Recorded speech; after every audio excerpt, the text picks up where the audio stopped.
اللهم صل على سيدنا ونبينا وشفيعنا وحبيبنا ومولانا محمد صلى الله عليه وسلم. اللهم صل على محمد النبي الأمي وعلى آله وسلم تسليما كثيرا. اللهم صل على محمد وعلى آل محمد كما صليت على إبراهيم وعلى آل إبراهيم إنك حميد مجيد. اللهم بارك على محمد وعلى آل محمد كما باركت على إبراهيم وعلى آل إبراهيم إنك حميد مجيد. أستغفر الله ربي من كل ذنب وأتوب إليه. لا حول ولا قوة إلا بالله العلي العظيم. استغفر الله إن الله غفور رحيم. الحمد لله رب العالمين. ربنا ظلمنا أنفسنا وإن لم تغفر لنا وترحمنا لنكونن من الخاسرين. ربنا اغفر لي ولوالدي رب ارحمهما كما ربياني صغيرا.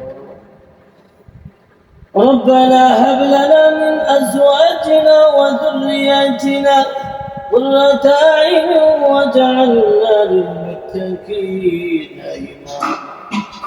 يا أرحم الراحمين يا حي يا قيوم رب العالمين.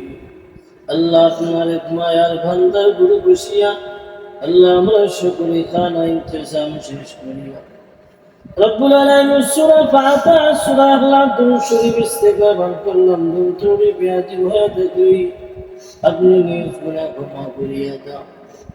আয় আল্লাহ আর সব লক্ষ কোটি গুণ বাড়াইয়া আকায় নন্দা তসরে মদিনা উম্মতের গন্ডরি দয়া নবী মায়ার নবীর রওজা মুবারকে মুসায়া দাও।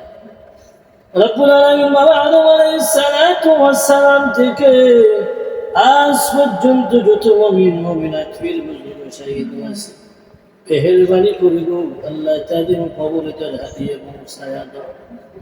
আয় আল্লাহ বিশেষ করে আমরা যারা হাত বানাইলাম আমাদের আব্বা আম্মা দাদা দাদি নানা নানি ছেলে শ্বশুর শাশুড়ি আত্মীয় স্বজন যারা অন্ধকার কবরে আল্লাহ তাদের কবরটা তুমি রিয়াজ বানাইয়া দাও। রব্বুল আলামিন বিশেষ করে যে উদ্দেশ্য তার আয়োজন করলাম আল্লাহ আপনার তো জানার বাকি নাই। আল্লাহ এবার একজন সদস্য ভাই আল্লাহ মুহাম্মদ রতন ভাই বিদেশের জমিনে যাবে। রব্বুল আলামিন বাবা দেশ রেখে অসুস্থ শরীর নিয়ে আল্লাহ বিদেশের জমিন যাত্রা করতেছে। আল্লাহ মেহেরবানি করে গো আল্লাহ আপনার পরশুদি ভাই সালামতে আপনি পৌঁছায়া দিও। আয় আল্লাহ আমার ভাই বিদেশের জমিনে আল্লাহ সুস্থ শরীরে বিদেশ করার তৌফিক দান করিয়া দিও। আয় আল্লাহ কাজকর্ম সহজের ব্যবস্থা করিয়া দিও। মা বাবার স্বপ্নগুলা পূরণ করার তৌফিক দিও। আয় আল্লাহ একটা সন্তান মা বাপ দেশে রেখে নিজের জন্মভূমিতে বিদেশে জমিনে যাবে আল্লাহ ওই মা বাপ জানে কতটুকু করে জান্নাতে আঘাত লাগে কিছু করার নাই। সংসারে উন্নতির জন্য সন্তানকে নিজের কুল থেকে ছেড়ে জন্মভূমি ছেড়ে বিদেশের জমিনে পাঠাইতেছে।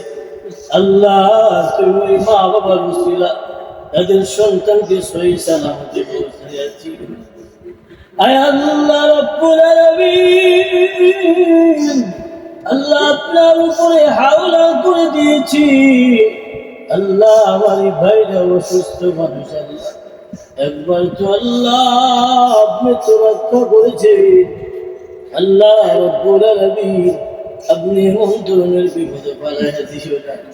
আল্লাহ আমারই ভাইকে আল্লাহ যে নিয়তে চাইতেছি প্রত্যেকটা নিয়তকে সহি সালামত হাসিল করার তৌফিক দিয়ে দিও রব্বুল আলামিন। আল্লাহ আমরা যারা হাত বাড়াইলাম, আল্লাহ আমরা সকলে উনার পরিবার উনার আহাল, আল্লাহ আমরা সকলে উনার পক্ষ থেকে আপনার কাছে বানাইছে, মেহেরবানি করে গো আল্লাহ ওনার সমস্ত আপদ বিপদ বালা মুসিবত থেকে হেফাজত করবায়। আয় আল্লাহ রব্বুল আলামিন ওনার স্ত্রী আল্লাহ এতিম সন্তান হইয়া আজকে স্বামীকে বিদেশে জমিনে পাঠাইছে রব্বুল আলামিন। আল্লাহ ওনার বাবা মা আমার সাথে হাত বাড়াইয়া দিয়েছে, আল্লাহ রব্বুল আলামিন ওনার ভাই বোন সকলে হাত বাড়াইয়া দিয়েছে। আয় আল্লাহ আমি তো গুনাহগার হইতে পারি, ইগারের মধ্যে রেখে আপনার কতগুলো মকুল বান্দা বান্দি আছে আল্লাহ, এদের উসিলা করে আমাদের মুনাজাত কবুল করিয়া নিয়েন রে আল্লাহ। আয় আল্লাহ দয়া নবী মায়া নবীর খাতিরে আমাদের মুনাজাত তুমি কবুল করিয়া নিও। সমস্ত ওলি আউলিয়ার উসিলা করে আল্লাহ আমাদের সকলের দোয়া কবুল করিয়া দিও। আয় আল্লাহ আমরা গুনাহগারের দল, গুনার দিকে দুজি তাকাই জাহান্নামের আগুন ছাড়া উপায় নাই। আয় আল্লাহ আমাদের গুনার দিকে না তাকাই আল্লাহ আপনার গফফার নামের খাতিরে জিন্দেগীর গুনাহ মাফ করিয়া দাও। আয় আল্লাহ আমাদের মধ্যে আরো যারা বিদেশিরা আছে আল্লাহ সকলকে সহি সালামতি বিদেশে করার তৌফিক দান করিয়া দাও। আয় আল্লাহ এগুলো আরেকজন সদস্য ভাই বিদেশে জমিন আছে আল্লাহ, তার কাজ করব সমস্ত কিছু আল্লাহ সহি সালামতি সুস্থ শরীরে করার তৌফিক দান করিয়া দিও রব্বুল আলামিন। আল্লাহ আমার ভাইয়ের ফ্লাইট খুব 5টার সময় হবে আল্লাহ, আপনার কুদরতের উপরে হাওলা করে দিলাম, রহমতের চাদর দিয়ে রেখে দিয়া আল্লাহ আপনার এই মায়ার বান্দাকে গন্তব্যে পৌঁছার তৌফিক দান করিয়ে দিও রব্বুল আলামিন। আবার সুস্থ শরীরে ওই মা বাবার বুকের মধ্যে ফিরাইয়া দিও। আয় আল্লাহ আমার এই ভাইয়ের জন্য খুব মায়া হইতেছে আল্লাহ, কিছু করেন নাই, দেশে এসেছে বেশি দিন চলতে পারি না। আয় আল্লাহ আপনার কোরআনের খাতিরে আল্লাহ আমার এই ভাইকে সুস্থ শরীরে বিদেশ করার তৌফিক দান করিয়া দিও। ওনার একটা কন্যা সন্তানকে আল্লাহ সুশিক্ষিত ওয়ালা হিসাবে তুমি কবুল করিয়া দিও আল্লাহ। ওনার শ্বশুর দুনিয়ার জগতে নাই আল্লাহ, শ্বশুর কবর জান্নাতবাসী বানাইয়া দাও। আয় আল্লাহ আমাদের সমস্ত হালত আল্লাহ হাল যারা কবর শহীদ আছে প্রত্যেকের কবরে জান্নাত বানাও। আমাদের মা বাপ যারা বেঁচে আছে আল্লাহ সকলকে তুমি হায়াতে তৈবা বাড়াইয়া দাও। اللهم احفظنا من كل بلاء الدنيا وعذاب الآخرة، وصلى الله تعالى على خير خلق محمد وعلى آله وأصحابه أجمعين، واجعل آخر كلمتنا عند الموت لا إله إلا الله محمد رسول